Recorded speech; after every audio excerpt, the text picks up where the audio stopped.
नमस्कार, आप देख रहे हैं पद्मेश 24/7 कृष्णा संडे के साथ। चलिए सबसे पहले नजर डालते हैं आज की हेडलाइंस पर।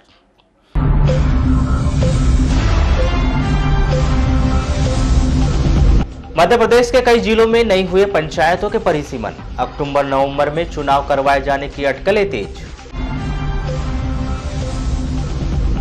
जनगणना पर सोशल मीडिया में फैलाई जा रही अफवाह, अधिकारियों ने ध्यान न देने की कही बात। पालतू मवेशियों से नहीं होता कोरोना वायरस, लेकिन स्वच्छता बरतने की दी जा रही हिदायत। पीएम आवास के अनियमितता की जांच के लिए जबलपुर से पहुंची टीम। स्वच्छता ऐप से होगी शहर में सफाई, गंदगी की फोटो पोस्ट करने पर होगी सफाई। गायकोरी घाट में अवैध उत्खनन करने वाले 9 ट्रैक्टर चालक और मालिकों पर मामला दर्ज। और 5 कारोबारियों पर कार्रवाई, 1,60,000 रुपए का जुर्माना। अब समाचार विस्तार से। प्रदेश में त्रिस्तरीय पंचायत चुनाव को लेकर एक बार फिर चर्चाओं का दौर शुरू हो चुका है।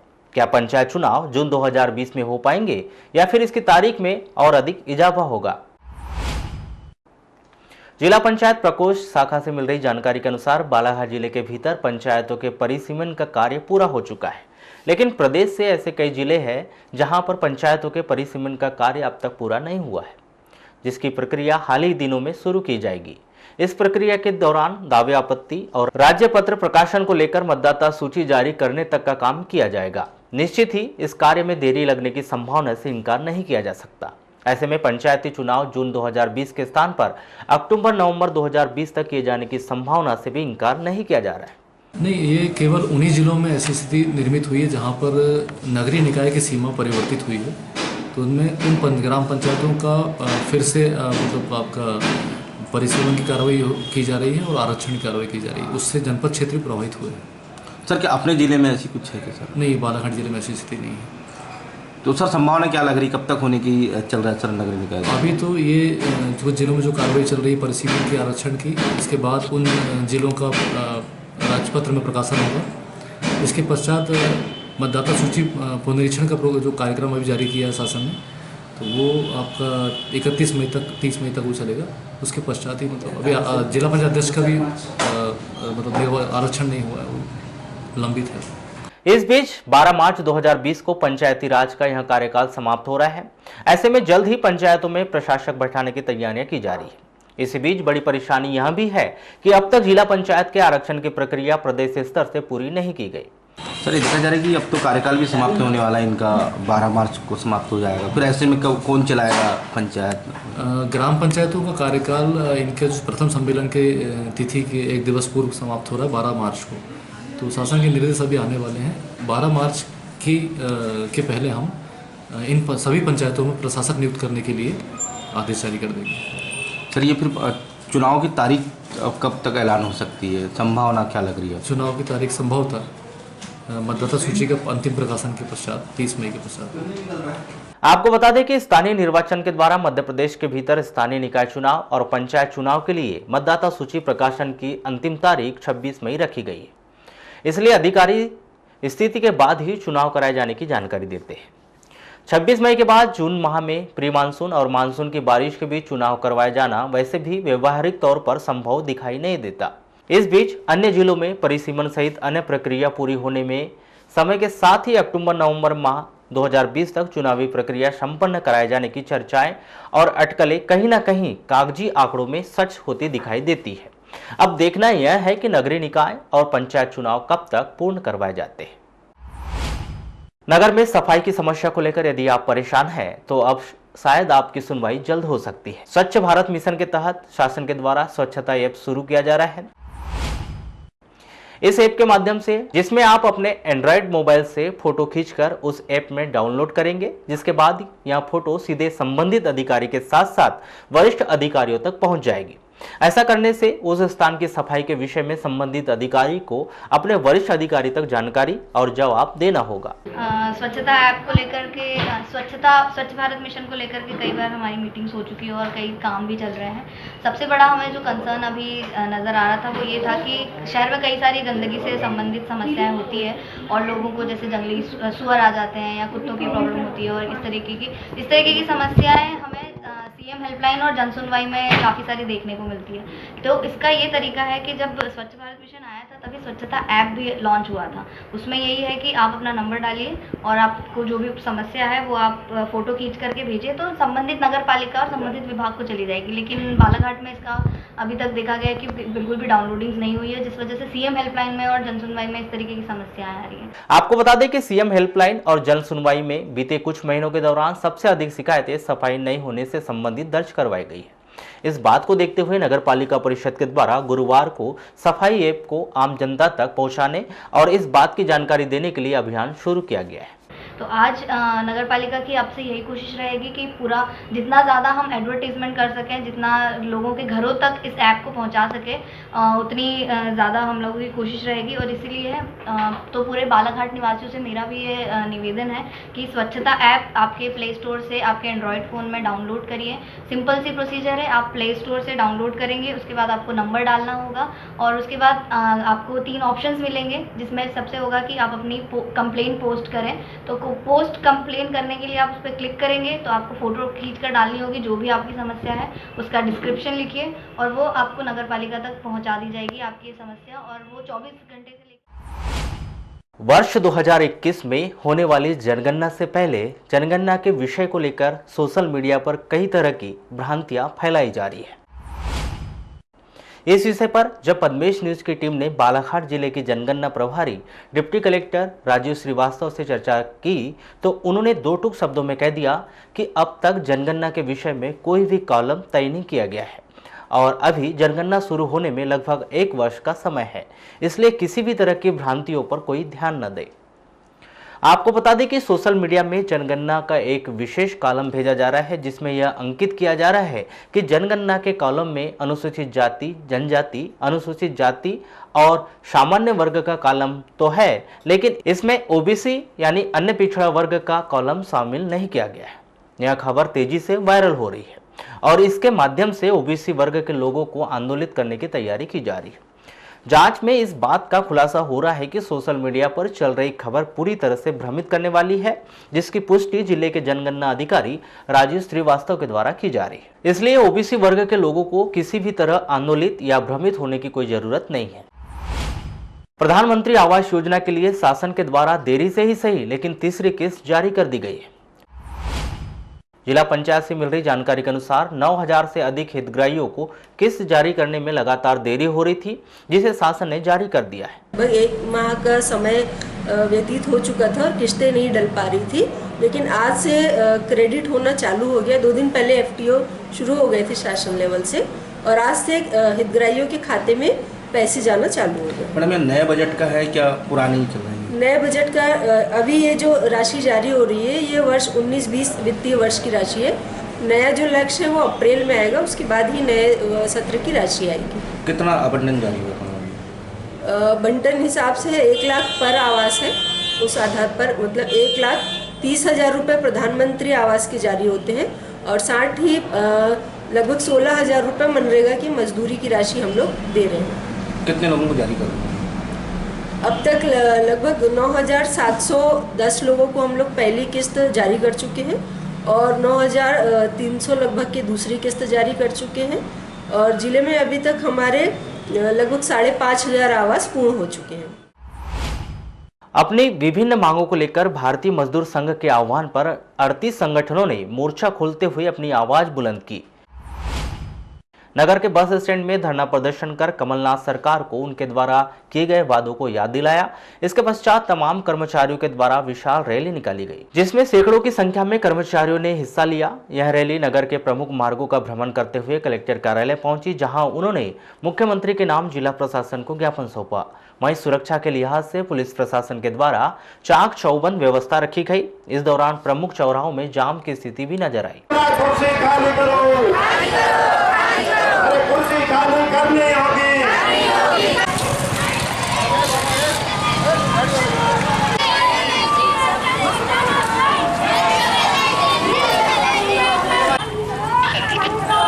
हमारी मांगे पूरी करो,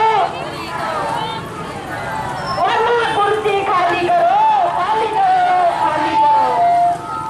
भारत माता की जय, भारत माता की जय।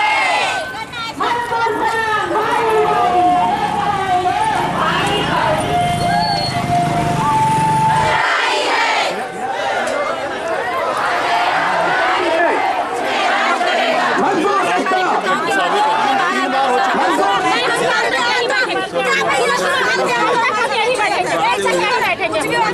हमारा हड़ताल का करने का प्रमुख कारण ये है कि सरकार को ये चेतावनी रैली है।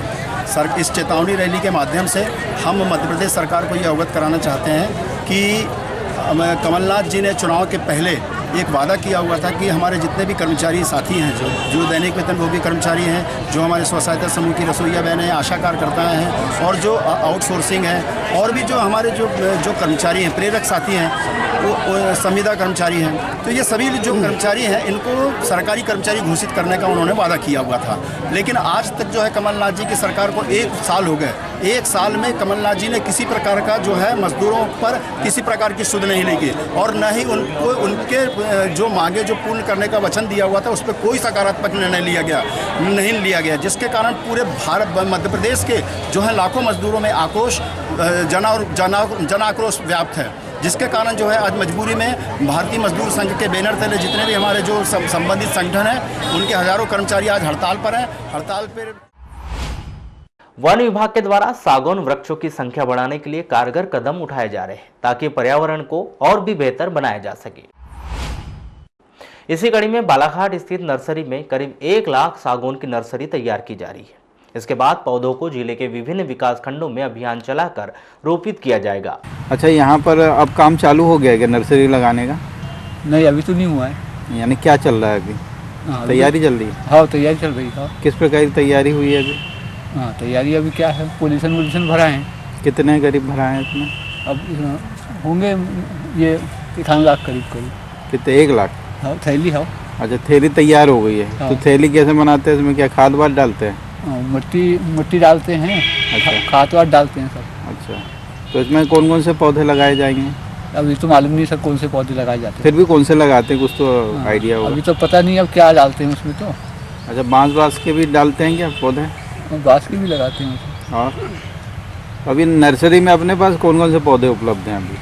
हाँ, अभी तो ये है, ये भी है, वो अपने कदम वदम है और ये बेल है। अच्छा, बांस के पौधे भी है क्या? बांस के पौधे तो अभी नहीं है।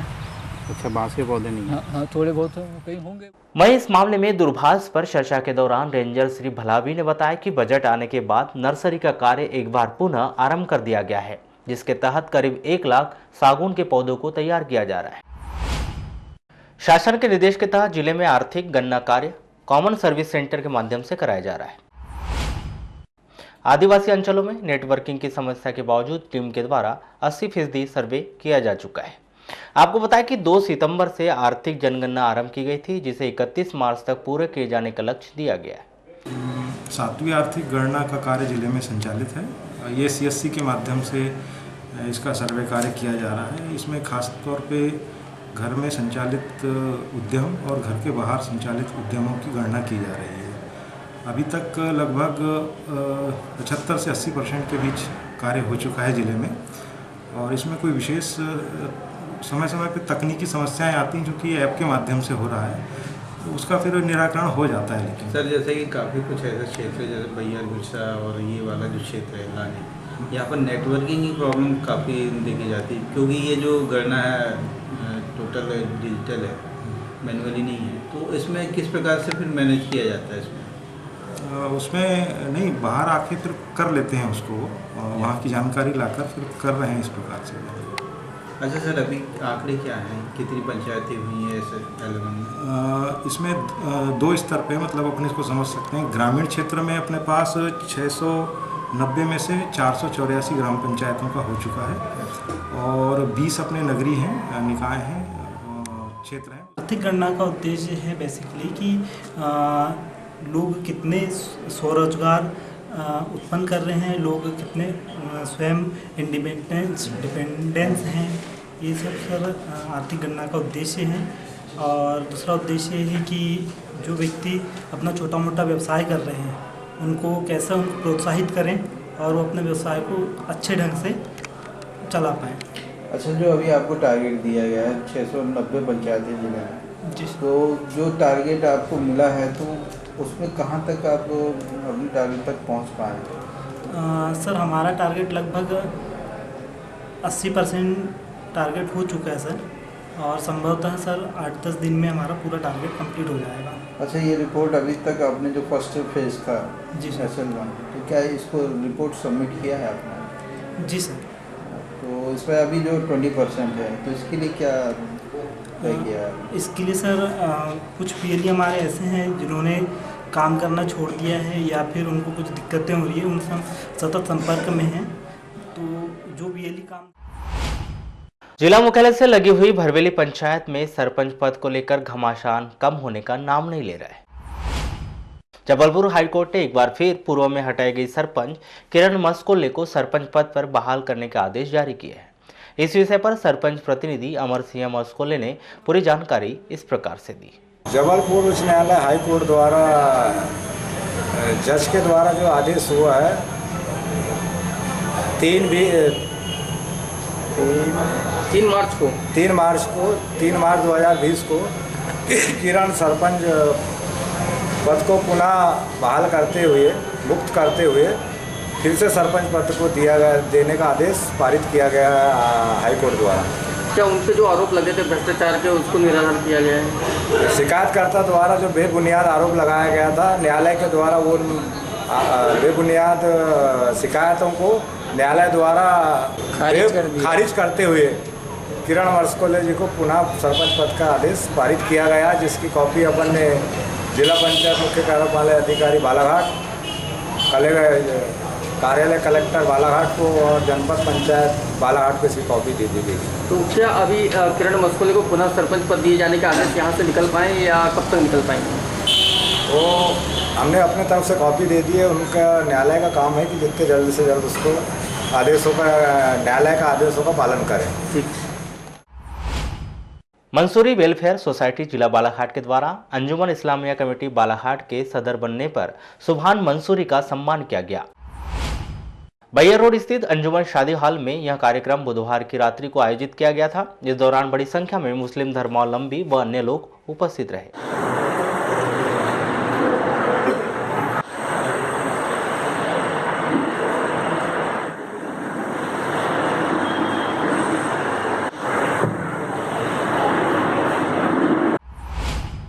बीते दिनों के दौरान बालाघाट जिला ही नहीं, इस समय पूरा देश बेरोजगारी की समस्या से त्रस्त है। सरकार के नुमाइंदे जिले के भीतर दोना, पत्तल और सिलाई कढ़ाई के रास्ते बेरोजगारी दूर करने की तैयारी कर रहे हैं।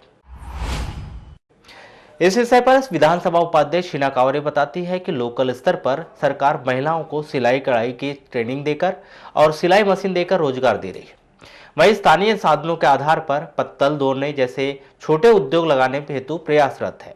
साथ ही आगामी समय में पुलिस भर्ती के लिए बालाघाट जिले के युवाओं को प्राथमिकता मिले, इसके लिए सरकार से बातचीत चल रही है। निश्चित रूप से मध्य प्रदेश में कांग्रेस की सरकार 15 साल के परिवर्तन के बाद बनी है, 15 साल के बाद बनी है और हमारे जो मुख्यमंत्री आदरणीय कमलनाथ जी, उनका फोकस भी नौजवानों को रोजगार को लेकर है। और बालाघाट के रेफरेंस में यदि हम बात करें तो हम लोगों की भी जितने हमारे सभी जनप्रतिनिधि हैं, सबका फोकस रोजगार की तरफ है। किस स्तर पर हम उनको रोजगार उपलब्ध करवा सकते हैं, हमारे पढ़े लिखे जो बेरोजगार साथी हैं या जो कम शिक्षित है जो या फिर अशिक्षित है, उन लोगों को कैसे हम रोजगार दे सकते हैं, इनके ऊपर हमारा सबका फोकस है। और अभी हम लोगों ने जो है वो 2-3 जगह प्रयास भी किया है कि महिलाओं का सिलाई सेंटर उन लोगों को सुविधाएं उपलब्ध करवाई है मशीनों के माध्यम से, और आगे भी उनको लोन लेकर मशीनें दी जाएगी। और इसके अलावा भी जो लोकल लेवल के काम है, मतलब जो जिस जगह की पहचान है, जैसे एक अभी उदाहरण के लिए आपको बताना चाहूँगी मैं कि जो हमारे इधर पत्तल में खाना परोसा जाता है, तो प्लास्टिक का इस्तेमाल ना करते हुए जो पत्तों से जो पत्तल निर्मित होती है, उसके लिए भी मैंने अभी हमारे कलेक्टर को और सीओ जिला पंचायत को बोला है कि आप ऐसी कुछ व्यवस्था इनको करिए कि इनकी ट्रेनिंग हम मशीनें खरीद के ले आए बाहर से और इनको ट्रेनिंग दें यहाँ के लोगों को, ताकि वो शहर से लगे हुए वैनगंगा नदी के गायकुरी घाट पर अवैध रूप से रेत का उत्खनन करने के मामले में 9 ट्रैक्टर चालक और उनके मालिकों के विरुद्ध मामला दर्ज कर जांच शुरू कर दी गई। ग्रामीण थाना प्रभारी श्री झरवड़े ने बताया कि आरोपी ट्रैक्टर चालकों के द्वारा नदी के बीच धार में ले जाकर रेत का अवैध उत्खनन किया जा रहा था। गायकुरी घाट में रेत उत्खनन के लिए अनुमति नहीं दी गई है। यह घाट पूरी तरह से सुरक्षित है और सुरक्षित रखा गया है। बावजूद इसके कि लगातार इस घाट से रेत का उत्खनन किए जाने की जानकारी मिल रही थी। अवैध रेत उत्खनन के मामले में ट्रैक्टर ट्रॉली को भी जब्त किया गया है और सभी ट्रैक्टर चालकों के विरुद्ध धारा 379, 413, 109, 34 के तहत मामला दर्ज किया गया है।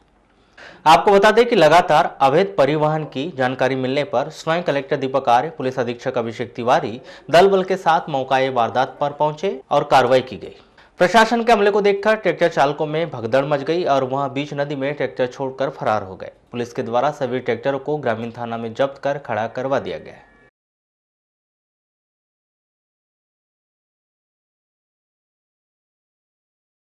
जिले के कटंगी थाना के अंतर्गत ग्राम कोड़वी निवासी शंकरलाल बरमैया उम्र 45 वर्ष की जहरीली वस्तु का सेवन करने से मौत हो गई। जानकारी के अनुसार 3 मार्च की रात्रि लगभग 3 बजे अचानक शंकरलाल के पेट में दर्द होने की शिकायत के कारण उसे कटंगी अस्पताल में भर्ती किया गया, जहां से उसे बालाघाट रेफर कर दिया गया। जिला अस्पताल में 4 मार्च को इलाज के दौरान उसकी मौत हो गई। चिकित्सकों के अनुसार शंकरलाल ने जहरीली वस्तु का सेवन कर लिया था, जिस कारण उसकी मौत हुई।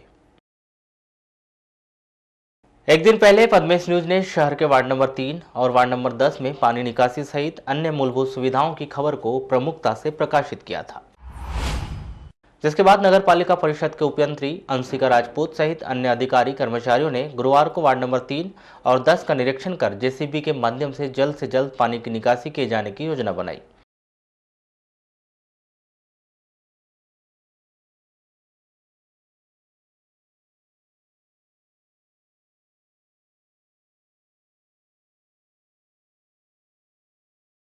जी ये कम से कम आज 1 हफ्ता हो गया यहाँ पर पानी भरा हुआ है। अब नगर पालिका को शिकायत की, यहाँ पर मस्जिद नमाजियों को आने जाने में मोहल्ले वालों को सबको ही परेशानी हो रही है। लड़के बच्चे जो है ये नाली की दीवार के ऊपर से चल के आते हैं, रोड तो पूरी बंद है। कई दिन से परेशानी हो रही है और नगर पालिका में भी जाकर इसके बारे में सीएमओ साहब को बताए, अभी तक कोई निराकरण हुआ नहीं इसका। क्या लगता है क्यों नहीं हो पा रहा है? पता नहीं, इंजीनियर मैडम भी आई थी, वो बोलती है कि हम निराकरण कराएंगे, अभी तक हुआ नहीं। लेकिन अभी मैडम आई थी कुछ देर पहले, क्या कह के गई हैं और क्या बोली उन्हें, कब तक समाधान निकल पाएगा? जी अभी तो बोले जेसीबी से हम खुदवा देते हैं और 1 महीने बाद इसकी पक्की नाली यहाँ पर बनवा देंगे। ये कब से दिक्कत जा रही है, जो नालियों का पानी जो रोड में बह रहा है, कब से? तो अभी 1 हफ्ते से ज़्यादा हो गया, पानी इसी जमा हुआ था। फिर अभी क्या दिक्कतें हो रही हैं? अभी वही जाने में, नमाज़ पढ़ने में दिक्कत हो रही बाकी नमाजियों को। तो अब क्या बोल रहे हैं नगर पालिका? नगर पालिका वाले करा देंगे बोले, लेकिन करा नहीं पा रहे। उन लोग भी कई दिन से 1-2 बार आए हैं, लेकिन नहीं हो पा रहा उनसे भी। अच्छा, बस आते देखते चले जाते हैं। तो फिर अब कैसे करेंगे? अब वही नहीं हो पा रहा तो फिर कलेक्टर के पास जाएंगे। यह खबर उन पशु प्रेमियों के लिए है जिन्होंने घर में पालतू डॉगी, बिल्ली, चूहे, खरगोश या अन्य कोई पशु पाल रखा है। 60 से अधिक देशों में फैल चुके कोरोना वायरस के विषय में बीते दिनों से लगातार सोशल मीडिया और अन्य प्लेटफॉर्म पर यह खबर आती रही है कि पालतू मवेशियों से कोरोना वायरस हो सकता है। इस विषय पर जब हमने पशु चिकित्सा विभाग के वरिष्ठ अधिकारियों से चर्चा की तो उन्होंने बताया कि अब तक पालतू मवेशियों से कोरोना वायरस फैलने का कोई भी पुख्ता सबूत नहीं मिला है। यही नहीं, पालतू मवेशी मनुष्य के लिए किसी भी तरह का कोई खतरा उत्पन्न नहीं कर रहे हैं। कोरोना वायरस का भी जो एक चल रहा है कि कोरोना लगभग पूरे न्यूज़ चैनल्स में भी काफ़ी हद तक देखने को मिल रहा है। और जो शुरुआत इसकी जो हुई थी चीन से हुई थी। एक कोरोना फैमिली है, उसका एक स्ट्रेन है, एक वैरायटी अपन इसको कह सकते हैं, साधारण भाषा में यदि कहें तो। कोरोना बेसिकली जो शुरुआत हुई थी वो ये जैसा मैंने कहा है कि चीन से हुई। तो जो जो सी फूड है, ये माना जा रहा है कि शायद सी फूड से आया है, एग्जैक्ट उसका कॉज तो नहीं समझ में आया, एक सी फूड से देखने को मिला। और दूसरा उसका बेसिक रीज़न है कि चाइनीज़ लोग सामान्यतः बहुत ज़्यादा पका के मांस नहीं खाते, तो ऐसा ये माना जा रहा है कि शायद उससे कोरोना वायरस का प्रथम इन्फेक्शन जो आया था चीन में वो वहाँ से उस कारण से हुआ है। देखिए, कोरोना वायरस से सच है कि पशुओं में भी पाया जाता है और कैनाइन में भी कैनाइन कोरोना वायरस पाया जाता है, लेकिन दूसरे पशुओं की अपन बात करते हैं जो बेसिकली तो जो मतलब कैनाइन्स हैं, जिसको मांसाहारी पशु अपन बोलते हैं, वो है जिसमें कुछ लोग शुरुआत में सस्पेक्ट कर रहे थे शायद चमगादड़ से ये आया होगा। तो अलग अलग स्पीसीज़ में अलग अलग जो पशु रहते हैं उनमें अलग अलग स्पीसीज़ का कोरोना वायरस रहता है, लेकिन अभी जो हमको जो असर कर रहा है या जो अभी जिसकी स्थिति अपने को देखने को मिले, लगभग 84 देश इस वायरस के चपेट में आ चुके हैं और लगभग ये कहें अपन कि 95,000 से ज़्यादा लोग इसमें प्रभावित हैं ऑल ओवर इंडिया में, ऑल ओवर वर्ल्ड में, और लगभग 27,000 के आसपास की रिपोर्टिंग अपने यहाँ देश में भी हो गई कि सस्पेक्टेड केस पाए गए। तो ऐसी स्थिति में मैं ये कह सकता हूँ कि जो कोरोना वायरस जो पशुओं का है सीधा अभी हमको पशुओं से फैलने की ऐसी कोई खतरा नहीं है, ऐसा डर नहीं है। जो अभी फैल रहा है जो वायरस वो जैसे मैंने आपको कहा था कि डायरेक्ट कांटेक्ट में अपने तो फिजिकल कांटेक्ट में जाए या सीधे एरोसोल इन्फेक्शन जिसको कि आप जोर से छींकते हैं खांसते हैं तो उससे होने की ज़्यादा संभावना। पशुओं का कोरोना वायरस हमको ज़्यादा अभी प्रभावित नहीं कर रहा है, जो इन्फेक्शन तो फैल रहा है मैंने कहा कि एरोसोल हो रहा है। पशुओं में जैसे डॉग्स में इन्फेक्शन देखने को मिलता है, तो कुत्तों में इंटेस्टाइनल इन्फेक्शंस आते हैं, खाने पीने में परेशानी हो जाती है, पतले लेटने शुरू कर देगा डॉग, ये परेशानी होती है। हालांकि बेसिकली इसके और भी ज़्यादा कारण हो सकते हैं, पशुओं में भी ये लक्षण देखने को मिलते हैं, लेकिन मनुष्यों में अभी इन्फेक्शन की बात आ रही है तो जानवरों से सीधा इन्फेक्शन हमारे यहाँ फिलहाल नहीं हो रहा है, अदर देन चाइना कंट्री के अलावा दूसरी जगह नहीं हो रहा। आपको बता दें कि आजकल यह खबर सुनने में मिल रही है कि पालतू मवेशियों से संक्रमण फैलता है जो कोरोना वायरस का वाहक का काम कर सकता है, लेकिन यह खबर मोटे तौर पर पूरी तरह से निराधार है कि पालतू मवेशियों से कोरोना वायरस फैलता है, लेकिन हाँ, जानकार सावधानी रखने की बात करते हैं। इस प्रकार की कोई दवाई भी तैयार भी नहीं हुई, ना वैक्सीनेशन इसका तैयार हुआ है। सोल्यूशन इसका है कि आप उनको थोड़ी सावधानी बरतना पड़ेगा, उससे अपन इससे दूर रह सकते हैं। जैसे कि अभी जब भी आप बाहर जाएं तो मास्क लगा के जाएं, धूप में रहें, सैनिटाइज़र का उपयोग करें, हाथ अच्छे से धोएं, इसी से कोरोना वायरस से अपन बच सकते हैं। जैसे कि यूनिसेफ का कोई निर्देश जारी हुआ है, क्या है निर्देश वो? यूनिसेफ के जो गाइडलाइन आई है उसमें 27 डिग्री तक ये कोरोना वायरस अपना काम करता है, उससे ज़्यादा टेम्परेचर भी अपने आप मरते जाता है। कोरोना वायरस जो कपड़ों में 2 घंटे तक रहता है, इसे धूप में रहेंगे तो अपने आप मर जाएगा। इस प्रकार की कई गाइडलाइन यूनिसेफ ने अपन को भेजी है। जिले के बैयर, बिरसा, गढ़ी क्षेत्र के गरीब आदिवासी और बैगा जनजाति के लोगों को कोदो उत्पादन के लिए सरकार बड़े स्तर पर पायलट प्रोजेक्ट तैयार कर रही है। जिले में लगभग 4000 हेक्टेयर भूमि पर कोदो का उत्पादन किया जाता है, लेकिन मिलिंग की व्यवस्था नहीं होने के कारण आदिवासी क्षेत्र के किसान कोदो को अपने औने पौने दाम पर से इसे सीधा व्यापारियों को बेच देते हैं, जिससे किसानों को फसल का उचित लाभ नहीं मिल पाता।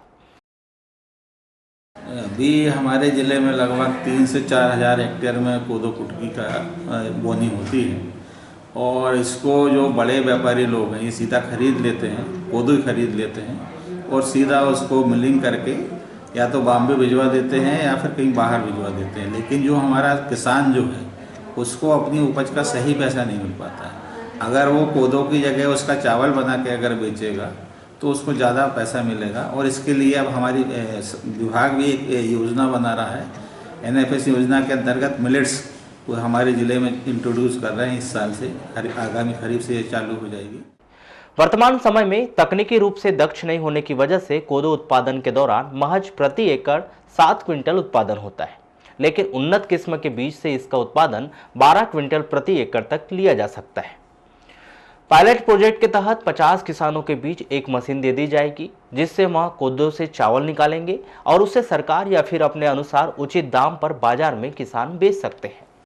तो उसमें हम किसानों को और भी सुविधाएं प्रदान करेंगे जो अभी उन किसानों को नहीं मिल रही हैं, क्योंकि अभी जो हम पैदा कर रहे हैं ये नेचुरली है, पूरा ऑर्गेनिक पैदा कर रहे हैं, इसमें कोई रासायनिक खाद नहीं है, कोई वो नहीं है और उतनी अच्छी प्रगतिशील उन्नतशील प्रजातियां भी हम किसानों को नहीं दे पाए हैं, जिससे कि उनका उत्पादन अभी जो उत्पादन होता है मुश्किल से 7 कुंटल 8 कुंटल पर हेक्टेयर के करीब हो पाता है।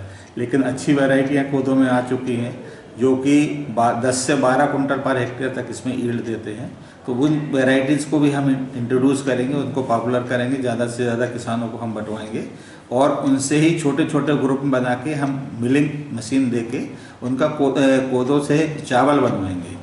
और चावल को अगर वो अपने ग्रुप्स के माध्यम से अगर बेचेंगे, जैविक के नाम से बेचेंगे, तो किसान को पैसा भी अच्छा मिलेगा और उनकी आर्थिक स्थिति भी अच्छी होगी। इस प्रकार से हम चाह रहे हैं कि इसको हम उनमें ग्रुप्स बनाएं, उनके छोटे छोटे 50 लोगों का, 100 लोगों का, जैसा भी होता है, और फिर उसको ये कोदों के स्थान पे अगर हम कोदों का चावल बना के अगर भेजेंगे तो ज़्यादा किसान।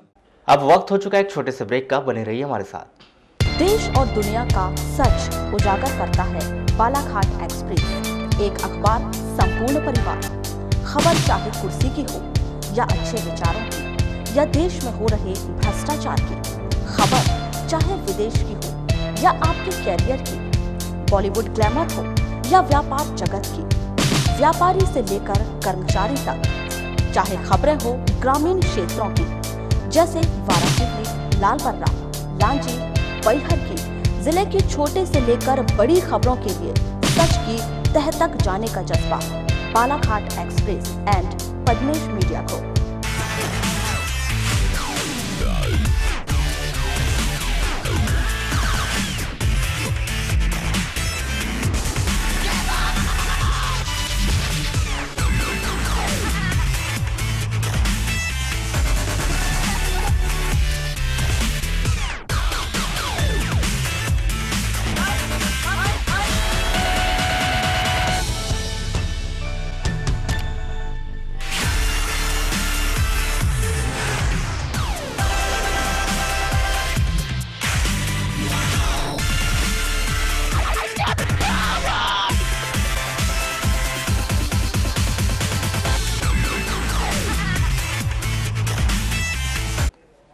ब्रेक के बाद एक बार फिर से आपका स्वागत है। बढ़ते खबरों की ओर।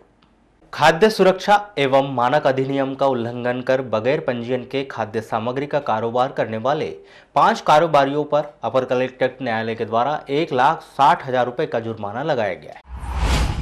इसी सूची में शहर के वार्ड नंबर 10 में संचालित हरिओम डेयरी, जिस पर 15,000 रुपए का जुर्माना, किरणापुर के बस स्टैंड स्थित लक्ष्मीकांता विश्वकर्मा होटल पर 10,000 रुपए का जुर्माना, लांजी में गुटखा फैक्ट्री पर बिना लाइसेंस के बेगम छाप गुटखा बेचने पर 50,000 रुपए का जुर्माना।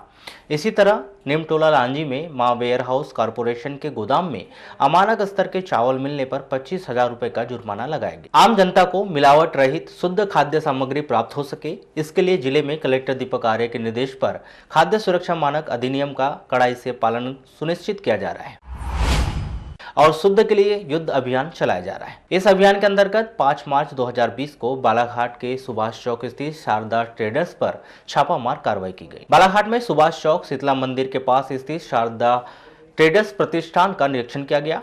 निरीक्षण के दौरान 76,620 रुपए मूल्य की 51 बोरी दाल जब्त की गई और जब्त दाल के नमूने प्रयोगशाला जाँच के लिए भेज दी गए। जांच में पाया गया कि शारदा ट्रेडर्स के द्वारा धामेजा ब्रांड की एजेंसी भी चलाई जा रही है। निरीक्षण में खाद्य विक्रेता के पास से लगभग 65,000 रुपए मूल्य के आउटडेटेड हल्दी, मिर्ची, धनिया एवं मसाले पाए गए, जिन्हें नष्ट करने के लिए नगर पालिका को सौंपा गया है। धामेजा ब्रांड की हल्दी एवं कैंडी के नमूने भी एकत्र कर जाँच के लिए राज्य प्रयोगशाला भेजा जा रहा है। आम जनता की समस्याओं और शिकायतों के निराकरण के लिए शासन के निर्देश के अनुसार प्रत्येक मंगलवार को कलेक्टर कार्यालय के सभा कक्ष में प्रातः 11 बजे से दोपहर 1 बजे तक जन सुनवाई का आयोजन किया जाता है। कलेक्टर दीपक आर्य ने कलेक्टर कार्यालय के सभा कक्ष में होने वाली जन सुनवाई का स्थान परिवर्तित किया है। अब जन सुनवाई पुराने कलेक्ट्रेट कार्यालय अर्थात एसडीएम कार्यालय बालाघाट के सभा कक्ष में प्रातः 11 बजे से दोपहर 1 बजे तक प्रत्येक मंगलवार को आयोजित की जाएगी। कलेक्टर श्री आर्य ने पुराने कलेक्ट्रेट भवन के सभा कक्ष में आयोजित होने वाली इस जन सुनवाई में सभी विभागों के जिला स्तरीय अधिकारियों को उपस्थित रहने और आवेदकों के आवेदनों पर गंभीरता और जिम्मेदारी के साथ कार्रवाई के निर्देश दिए। जन सुनवाई में प्राप्त होने वाले आवेदनों पर कार्रवाई में किसी भी तरह की लापरवाही नहीं होनी चाहिए और आवेदकों को उनके आवेदन पर की गई कार्रवाई से संतुष्टि मिलना चाहिए। वाराणसी के पोस्ट ऑफिस में बीते कुछ दिनों से नगद लेन देन न होने के कारण पोस्ट ऑफिस के ग्राहकों को भारी दिक्कतों का सामना करना पड़ रहा है, जिसके कारण पोस्ट ऑफिस के ग्राहकों के सामने आर्थिक स्थिति निर्मित हो गई, जिसके चलते ग्राहक रोज पोस्ट ऑफिस के चक्कर लगा रहे हैं, जिन्हें ऑफिस के अधिकारियों के द्वारा लिंक फेल होने की बात कही जा रही है। आपको बताया कि वर्तमान में शादी का सीजन चल रहा है। पोस्ट ऑफिस के ग्राहकों ने बताया कि बीते 4-5 दिन से वे रोज पोस्ट ऑफिस में जमा राशि निकालने के लिए आते हैं, किंतु अधिकारियों के द्वारा लिंक फेल है कहकर वापस कर दिया जाता है, जिससे वह परेशान हो गए। मैंने पैसे निकालने आया था, अभी 5-7 दिन से लगातार आ रहा हूँ, पैसा नहीं निकल रहा है और बोल रहे हैं लिंक फेल है, सर्वर डाउन है। तो मुझे पैसे की बहुत आवश्यकता है और मैं बहुत तकलीफ में हूँ और रोज़ रोज़ वही बोल रहे हैं। और मेरा खाता 5 साल हो गया है, खाता क्लोजिंग करना है, तो उसके लिए बार बार आना पड़ रहा है और बहुत परेशानी आ रही है। तो कोई स्पष्ट अपना संतुष्ट जवाब नहीं दे पा रहे? बस लिंक फेल है, सर्वर बैठा हुआ है।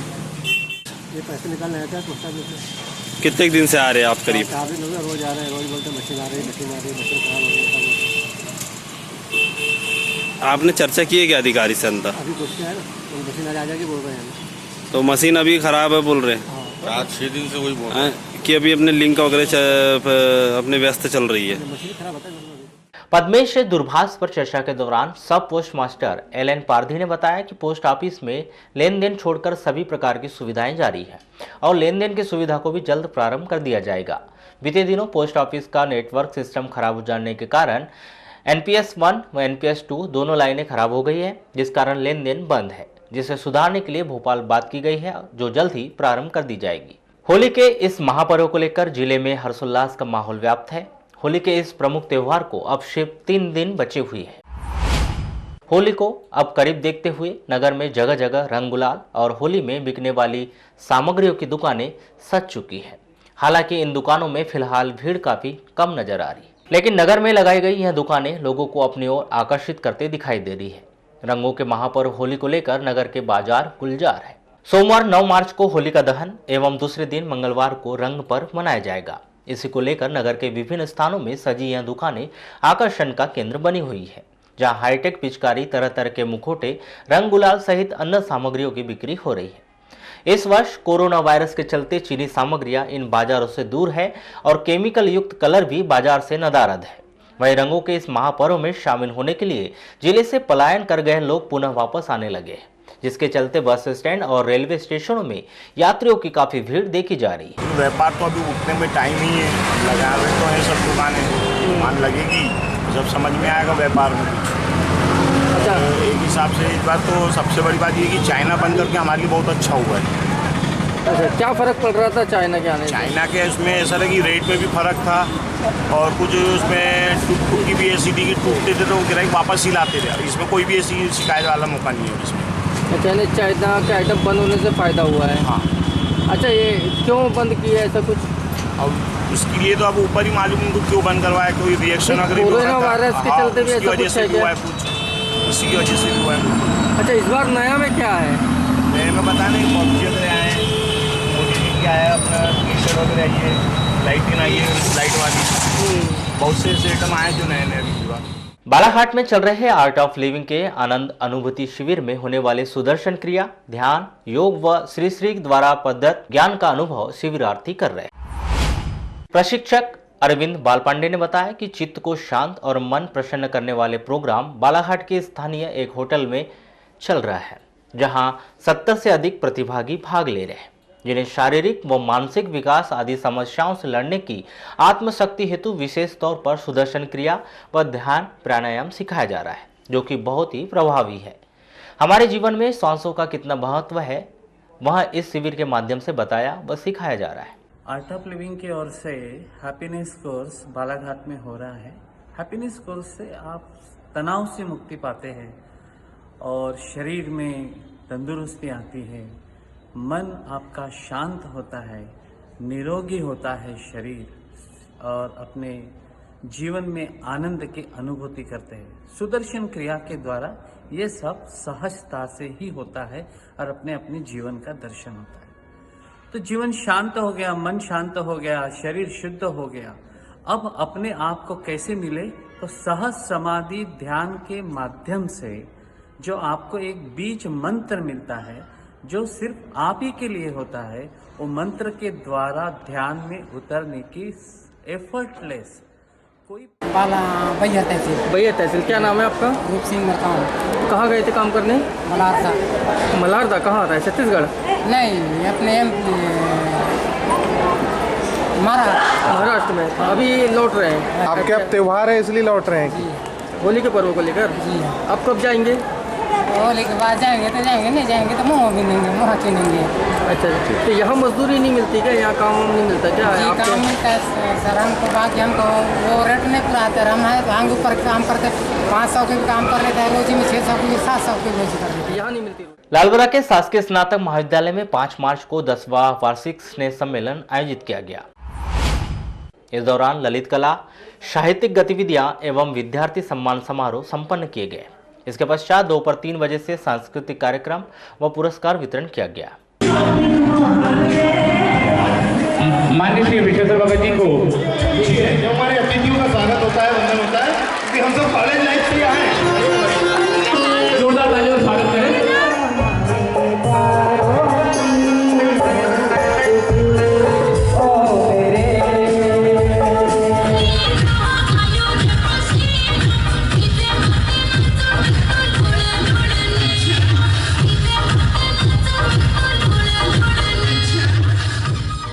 इस अवसर पर मैं संजय में इतना ही कहना चाहता हूँ कि आप सबका ये जो कॉलेज का समय होता है, ये आपके जीवन का एक स्वर्णिम काल होता है, गोल्डन टाइम और टर्निंग पॉइंट भी है।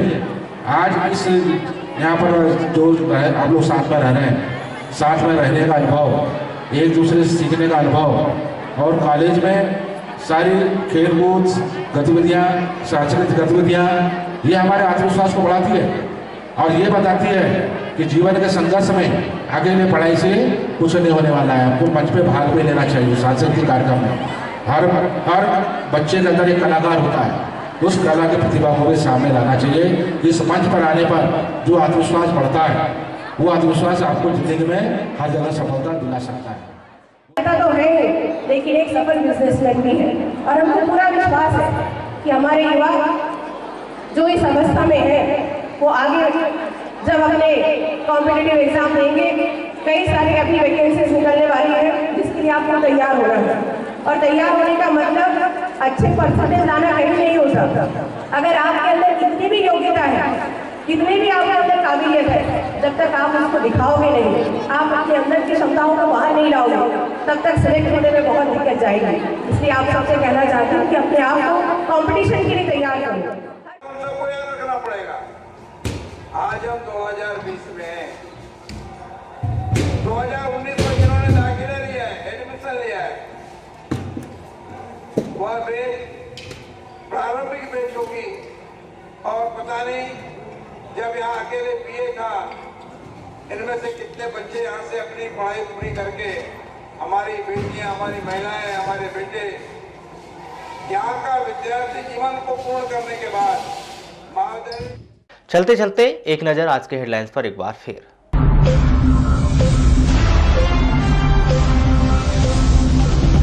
मध्य प्रदेश के कई जिलों में नहीं हुए पंचायतों के परिसीमन। अक्टूबर-नवंबर में चुनाव करवाए जाने की अटकलें तेज।